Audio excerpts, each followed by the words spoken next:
Hello everyone, welcome to this channel knowledge centre आरकेजे।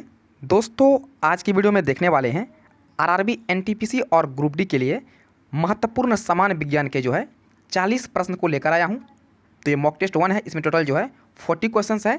तो आपको प्रत्येक क्वेश्चन सुनने के बाद 3 से लेकर 5 सेकंड समय मिल जाएगा, जिसमें आपको प्रत्येक क्वेश्चन का उत्तर चूज़ करना है और आपको वीडियो के अंत में कमेंट करना है कि आपने इन 40 में से कितना प्रश्न का सही जवाब दिए हैं।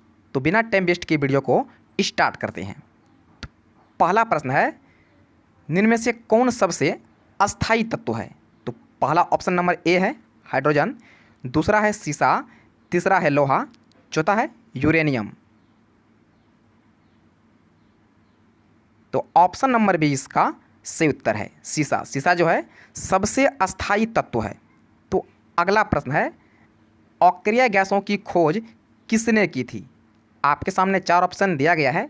आपसे पूछा गया है अक्रिय गैसों की खोज किसने की? तो ऑप्शन नंबर डी इसका सही उत्तर है रैमजे। अक्रिय गैस की खोज की थी रैमजे ने। तो अगला प्रश्न है, खाने को पकाते समय सर्वाधिक मात्रा में नष्ट होते हैं। आपके सामने 4 ऑप्शन दिया गया है। पहला है वसा, दूसरा है विटामिन, तीसरा है कार्बोहाइड्रेट और चौथा है प्रोटीन। तो इनमें से क्या हो जाता है नष्ट?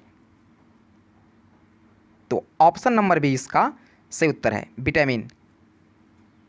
तो अगला प्रश्न है, पीले फास्फोरस को रखा जाता है। तो ऑप्शन नंबर बी इसका सही उत्तर जल में। पीले फास्फोरस को जल में रखा जाता है। तो अगला प्रश्न है, कौन सी गैस चांदी की सतह को काला कर देती है? आपके सामने 4 ऑप्शन दिया गया है। आपसे पूछा गया है कौन सी गैस चांदी की सतह को काला कर देती है? तो ऑप्शन नंबर ए इसका सही उत्तर है ओजोन। ओजोन चांदी की सतह को काला कर देती है। तो अगला प्रश्न है, यूरिया में नाइट्रोजन होती है। तो पहला ऑप्शन है 30%, दूसरा है 25%, तीसरा है 46% और चौथा है 60%। तो ऑप्शन नंबर सी इसका सही उत्तर है 46%।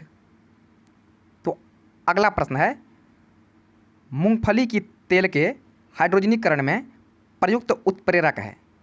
आपसे पूछा गया है मूंगफली के तेल में हाइड्रोजनीकरण में प्रयुक्त उत्प्रेरक है।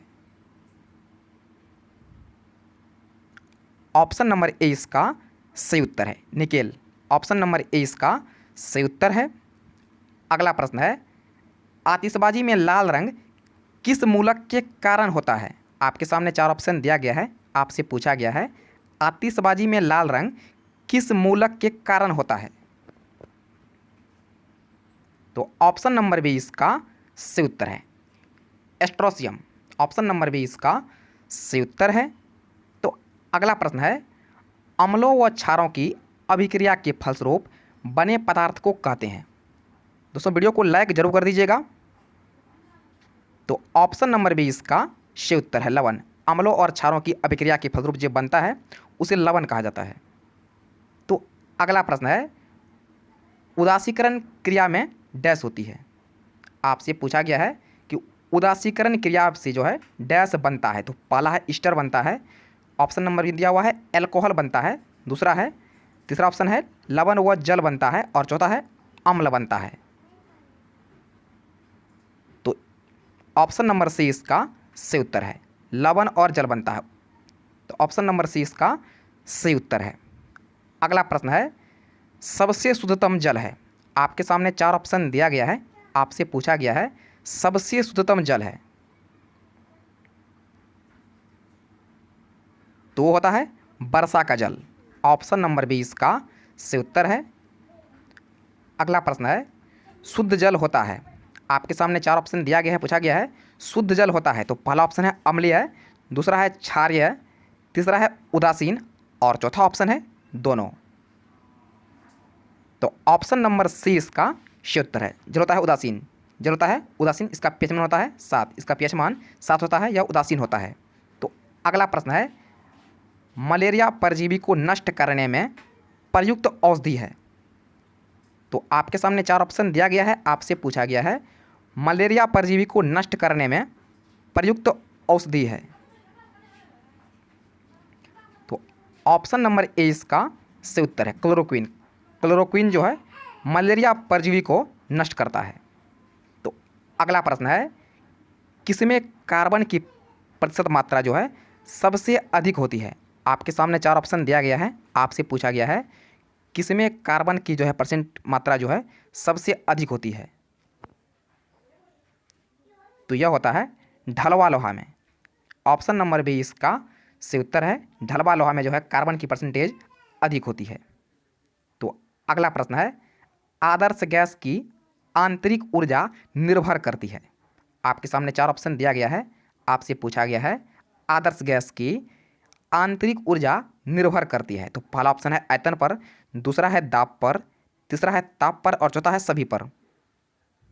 तो ऑप्शन नंबर सी इसका से उत्तर है ताप पर। तो अगला प्रश्न है, कुकिंग गैस मिश्रण होता है। आपके सामने चार ऑप्शन दिया गया है, आपसे पूछा गया है कुकिंग गैस मिश्रण होता है। तो यह होता है ब्यूटेन एवं प्रोपेन का। ऑप्शन नंबर डी इसका से उत्तर है कुकिंग गैस जो है ब्यूटेन और प्रोपेन का मिश्रण होता है। तो अगला प्रश्न है, सबसे कठोर पदार्थ है। आपसे पूछा गया है सबसे कठोर पदार्थ है। तो काफ़ी इजी क्वेश्चन है। पहला ऑप्शन है हीरा, दूसरा है प्लेटिनम, तीसरा है चांदी, चौथा ऑप्शन है एल्यूमिनियम। तो ऑप्शन नंबर ए इसका से उत्तर है हीरा। हीरा जो है सबसे कठोर पदार्थ है। अगला क्वेश्चन है, ऑक्सीजन के समस्थानिकों की संख्या है। तो यह होती है 2। ऑप्शन नंबर फर्स्ट इसका से उत्तर है। अगला प्रश्न है, धातु के तार में विद्युत धारा का प्रवाह किसके कारण होता है? आपसे पूछा गया है धातु के तार में विद्युत धारा का प्रवाह किसके कारण होता है? तो ये होता है इलेक्ट्रॉन के कारण। ऑप्शन नंबर फर्स्ट इसका से उत्तर है धातु के तार में जो है विद्युत धारा का प्रवाह इलेक्ट्रॉन के कारण होता है। तो अगला प्रश्न है, जल शीतल यानी वाटर ग्लास का क्या होता है केमिकल फार्मूला? आपसे पूछा गया है कि जल शीशा का जो है रासायनिक सूत्र है। तो आपके सामने चार ऑप्शन दिया गया है। तो ऑप्शन नंबर ए इसका से उत्तर है। ये जो होता है ये सूत्र है वाटर ग्लास का Na2SiO3। तो ऑप्शन नंबर फर्स्ट इसका सही उत्तर है। अगला प्रश्न है, ड्यूटेरियम के नाभिक में होते हैं। आपसे पूछा गया है ड्यूटेरियम के नाभिक में होते हैं।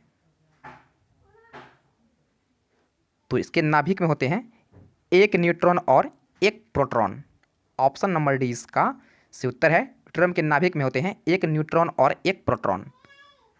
तो अगला प्रश्न है, यूरेनियम के समस्थानिक होते हैं। आपके सामने चार ऑप्शन दिया गया है, आपसे पूछा गया है यूरेनियम के समस्थानिक होते हैं। तो ये होते हैं 238। ऑप्शन नंबर बी इसका से उत्तर है। अगला प्रश्न है, हाइड्रोजन के समस्थानिक होते हैं। आपसे पूछा गया है कि हाइड्रोजन के समस्थानिक होते हैं। तो इसके समस्थानिक होते हैं 3। ऑप्शन नंबर डी इसका सही उत्तर है। अगला प्रश्न है, अनिश्चितता के सिद्धांत का प्रतिपादन किसने किया था? आपके सामने चार ऑप्शन दिया गया है, आपसे पूछा गया है कि अनिश्चितता का सिद्धांत का प्रतिपादन किसने किया था? तो ये किया था हाइजेनबर्ग ने। ये क्या था? हाइजेनबर्ग ने। ऑप्शन नंबर बी इसका सही उत्तर है। अगला प्रश्न है, अस्थिर ताप पर गैस का आयतन कम करने से उसका दाब क्या होता है? आपके सामने चार ऑप्शन दिया गया है, आपसे पूछा गया है अस्थिर ताप पर गैस का आयतन कम करने से उसका दाब कम होता है, या पहले बढ़ता है या फिर घटता है, या बढ़ जाता है, या सभी होता है। तो ऑप्शन नंबर सी इसका सही उत्तर है, बढ़ जाता है। तो ऑप्शन नंबर सी इसका सही उत्तर है। अगला प्रश्न है, परमाणु भट्ठी में कौन सा ईंधन प्रयुक्त होता है? तो पहला ऑप्शन है थोरियम, दूसरा है सोडियम, तीसरा है यूरेनियम और चौथा है पेट्रोलियम। तो परमाणु भट्ठी में जो है जो ईंधन होता है तो होता है यूरेनियम। याद रखिएगा, परमाणु भट्ठी में यूरेनियम जो है प्रयुक्त होता है। तो ऑप्शन नंबर सी इसका सही उत्तर है। अगला प्रश्न है, भोपाल गैस दुर्घटना जो कि 1984 में हुई थी, बोला है किस गैस का रिसाव हुआ था। इस घटना में जो है किस गैस का रिसाव हुआ था। तो इसमें रिसाव हुआ था मिथाइल आइसोसाइनेट का। किसका हुआ था? मिथाइल आइसोसाइनेट का। तो ऑप्शन नंबर सी इसका सही उत्तर है। अगला प्रश्न है, सिंदूर का रासायनिक नाम है। आपसे पूछा गया है सिंदूर का रासायनिक नाम है। तो पहला है कैल्शियम कार्बोनेट, दूसरा है मर्क्यूरिक सल्फाइड, तीसरा है पोटेशियम नाइट्रेट और चौथा है सोडियम क्लोराइड। तो इसका उत्तर जाएगा option number B, mercuric sulphide. Option number B इसका सही उत्तर है। अगला प्रश्न है, रेडियो कार्बन डेटिंग से किसका निर्धारण होता है। आपके सामने 4 ऑप्शन दिया गया है। आपसे पूछा गया है रेडियो कार्बन डेटिंग से किसका निर्धारण होता है। तो इससे होता है जीवाश्म की आयु का। ऑप्शन नंबर बी इसका सही उत्तर है। रेडियो कार्बन डेटिंग से जीवाश्म की आयु का निर्धारण होता है। तो अगला प्रश्न है, सूर्य की किरणों का कौन सा भाग सोलर कुकर को गर्म करता है। तो 4 ऑप्शन दिया गया है। आपसे पूछा गया है सूर्य की किरणों का कौन सा भाग सोलर कुकर को गर्म करता है। तो इसको गर्म करता है, ऑप्शन नंबर ए इसका सही उत्तर है, इंफ्रारेड किरणें। ऑप्शन नंबर ए इसका सही उत्तर है। तो अगला प्रश्न है, ताप के केल्विन्स जो है स्केल में जल का क्वथनांक होता है। आपसे पूछा गया है कि ताप के केल्विन्स स्केल में जल का क्वथनांक होता है। तो यह होता है 373 केल्विन। ऑप्शन नंबर सी इसका सही उत्तर है। तो अगला प्रश्न है, इनमें से कौन सबसे कठोरतम धातु है। तो यह होता है प्लेटिनम। ऑप्शन नंबर सी इसका सही उत्तर है। प्लेटिनम जो है सबसे कठोर धातु है। तो अगला प्रश्न है, निम्न में से जो है हाइड्रोजनों में सबसे अधिक अभिक्रियाशील है। आपके सामने 4 ऑप्शन दिया गया है। आपसे पूछा गया है निम्न हाइड्रोजनों में सबसे अधिक अभिक्रियाशील है। तो ऑप्शन नंबर ए इसका सही उत्तर है। फ्लोरीन जो है, फ्लोरीन सबसे जो है अभिक्रियाशील है इन चारों में से। तो वीडियो को एक लाइक जरूर कर दीजिएगा। तो अगला प्रश्न है, बॉक्साइट का रासायनिक नाम क्या है। आपके सामने 4 ऑप्शन दिया गया है। आपसे पूछा गया है बॉक्साइट का रासायनिक नाम क्या है। तो ऑप्शन नंबर डी इसका सही उत्तर है, हाइड्रेटेड एल्युमिनियम ऑक्साइड। क्या होता है? हाइड्रेटेड एल्युमिनियम ऑक्साइड जो है बॉक्साइट का रासायनिक नाम है। अगला प्रश्न है, मोनोजाइट किसका अयस्क है। आपके सामने 4 ऑप्शन दिया गया है। आपसे पूछा गया है मोनोजाइट किसका अयस्क है। तो यह अयस्क है थोरियम का। ऑप्शन नंबर बी इसका सही उत्तर है।